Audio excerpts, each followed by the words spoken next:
Après cela, Paul s'éloigna d'Athènes et se rendit à Corinthe.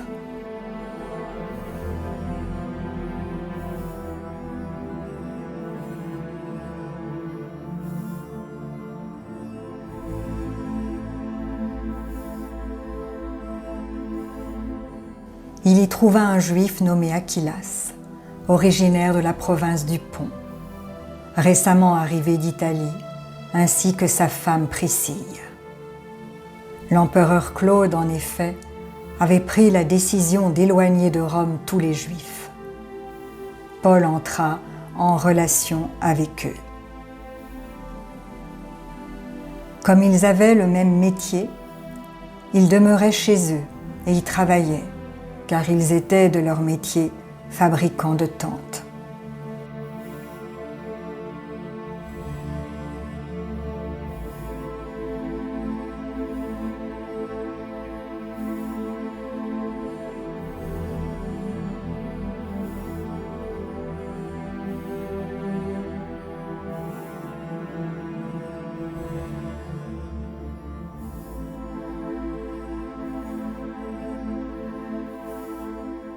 Chaque sabbat, Paul discutait à la synagogue et s'efforçait de convaincre aussi bien les Juifs que les Grecs.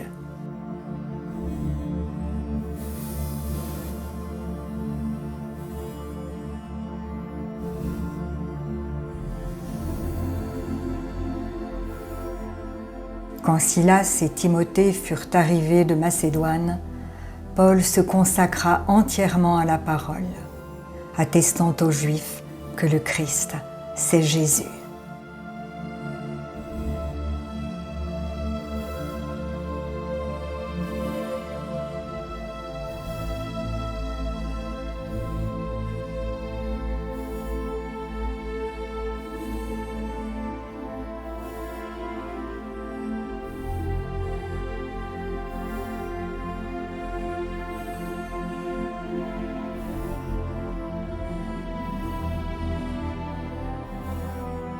Devant leur opposition et leurs injures, Paul secoua ses vêtements et leur dit « Que votre sang soit sur votre tête ».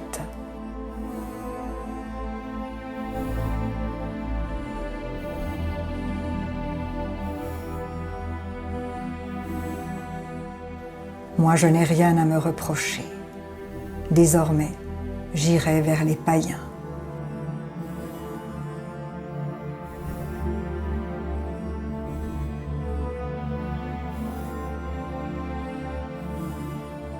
Quittant la synagogue, il alla chez un certain Titius Justus, qui adorait le Dieu unique.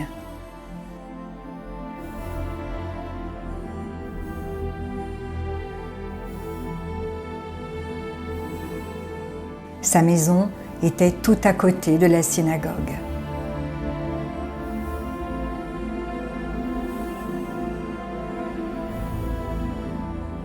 Or Crispus, chef de la synagogue, crut au Seigneur avec toute sa maison.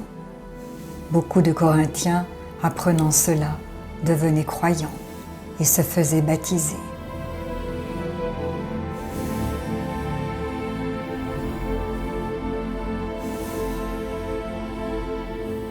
Une nuit, le Seigneur dit à Paul dans une vision « Sois sans crainte, parle, ne garde pas le silence.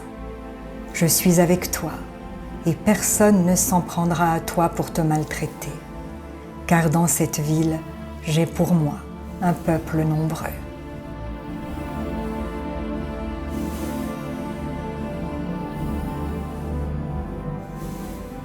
Paul y séjourna 1 an et demi, et il leur enseignait la parole de Dieu.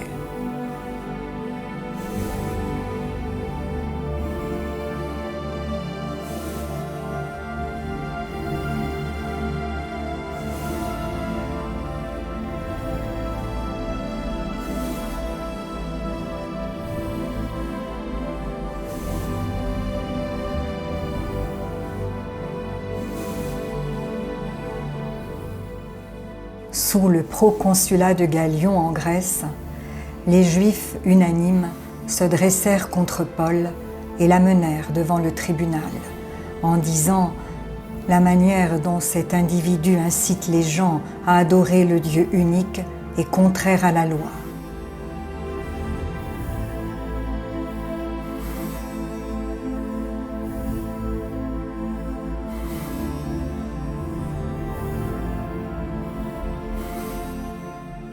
Au moment où Paul allait ouvrir la bouche, Galion déclara aux Juifs : « S'il s'agissait d'un délit ou d'un méfait grave, je recevrais votre plainte à vous, Juifs, comme il se doit. Mais s'il s'agit de débats sur des mots, sur des noms et sur la loi qui vous est propre, cela vous regarde. Être juge en ces affaires, moi, je m'y refuse. »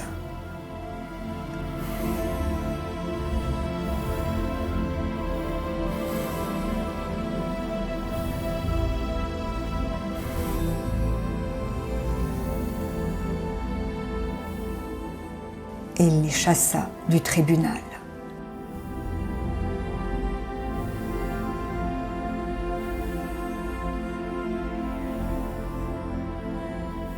Tous alors se saisirent de Sosthène, chef de la synagogue, et se mirent à le frapper devant le tribunal, tandis que Galion restait complètement indifférent.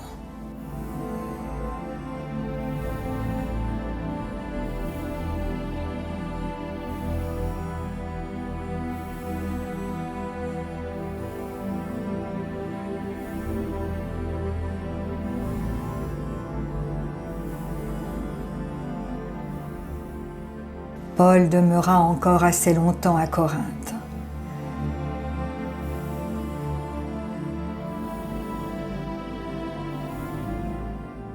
Puis il fit ses adieux aux frères.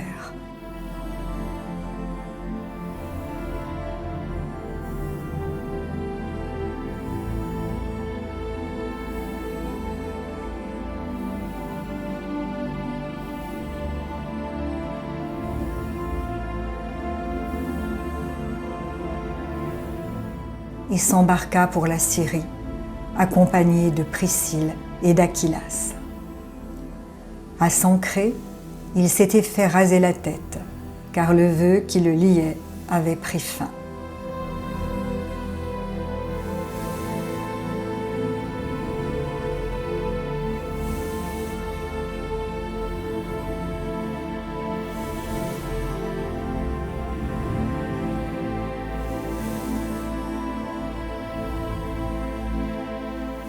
Ils arrivèrent à Éphèse. Il laissa là ses compagnons.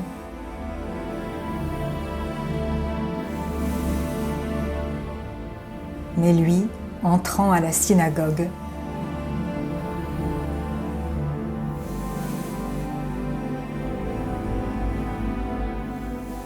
se mit à discuter avec les Juifs. Comme ceux-ci lui demandaient de rester plus longtemps, il n'accepta pas.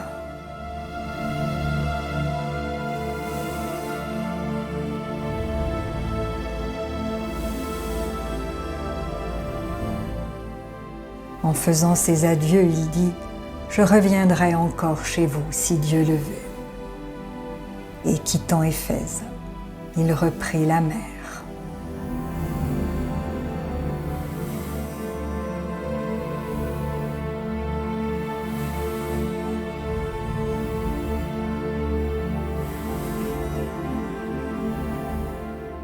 Ayant débarqué à Césarée,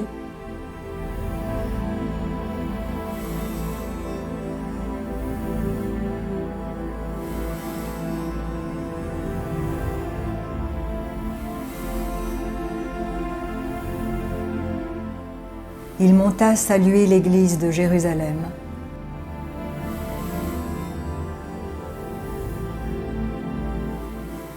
Puis descendit à Antioche.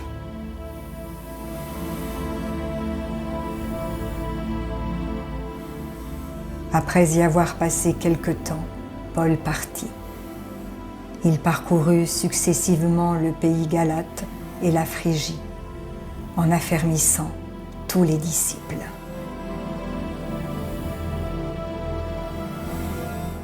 Or, un Juif nommé Apollos, originaire d'Alexandrie, venait d'arriver à Éphèse. C'était un homme éloquent, versé dans les Écritures.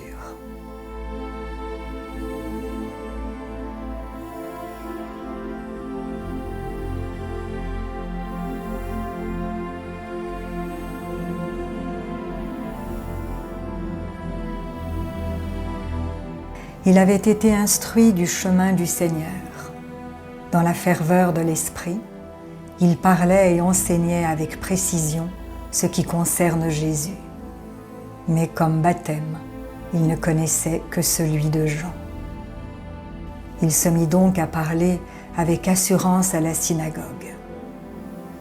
Quand Priscille et Aquilas l'entendirent, ils le prirent à part et lui exposèrent avec plus de précision le chemin de Dieu. Comme Apollos voulait se rendre en Grèce, les frères l'y encouragèrent et écrivirent aux disciples de lui faire bon accueil.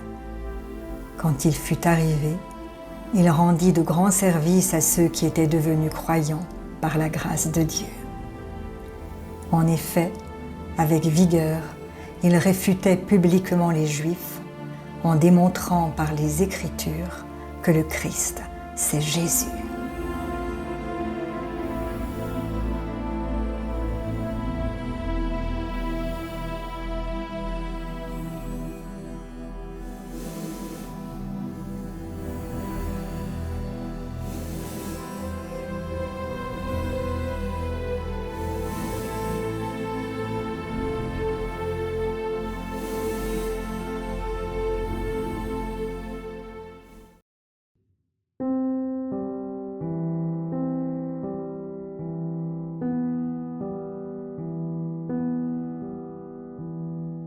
Si la parole de Dieu touche votre cœur, ne l'endurcissez pas. C'est Jésus qui se manifeste. Il vous dit, « Voici, je me tiens à la porte et je frappe. Si quelqu'un entend ma voix et ouvre la porte, j'entrerai chez lui. Je souperai avec lui et lui avec moi. » Alors, si vous n'avez pas encore fait de Jésus votre Sauveur et votre Seigneur personnel, vous pouvez maintenant le faire. Déclarez à haute voix et d'un cœur sincère, « Père, je te remercie, parce que tu as envoyé Jésus-Christ, mourir sur la croix pour mes péchés, et tu l'as ressuscité des morts. Je désire, du plus profond de mon cœur, recevoir ce pardon et être racheté par le sang de Jésus. Je t'accueille maintenant, Jésus, comme mon Seigneur et mon Sauveur. Je renonce désormais au péché et je veux te suivre tous les jours de ma vie. Au nom de Jésus. Amen. Si vous avez fait cette prière, dites-le nous simplement dans les commentaires. Nous prierons pour vous et nous nous réjouirons avec le ciel tout entier, car Jésus a dit « Sachez qu'il y a plus de joie dans le ciel pour un seul pécheur qui se repent que pour 99 justes qui n'ont pas besoin de repentance. » Puis continuez de vous fortifier et de vous purifier par la parole de Dieu. La foi vient, mais elle ne vient que d'une seule source, de ce qu'on entend de la parole de Christ. Demandez à l'Esprit Saint de vous guider et de vous éclairer dans sa connaissance. Il vous conduira dans toute la vérité. Il vous équipera pour toutes les circonstances de votre vie. Vous verrez que peu à peu, il vous révélera ce que ne peuvent comprendre ceux qui ne vont pas dans la parole. Car l'homme naturel n'accepte pas ce qui vient de l'Esprit de Dieu. C'est une folie pour lui. Il est même incapable de le comprendre, parce que c'est spirituellement qu'on en juge. Et maintenant, ne restez pas seul. Trouvez une église qui se nourrit de la parole et y est fidèle. Soyez vigilants dans les enseignements que vous écoutez, car plusieurs faux prophètes s'élèveront et ils séduiront beaucoup de gens. Et en toute chose, faites une confiance absolue au Seigneur. Vous êtes richement bénis.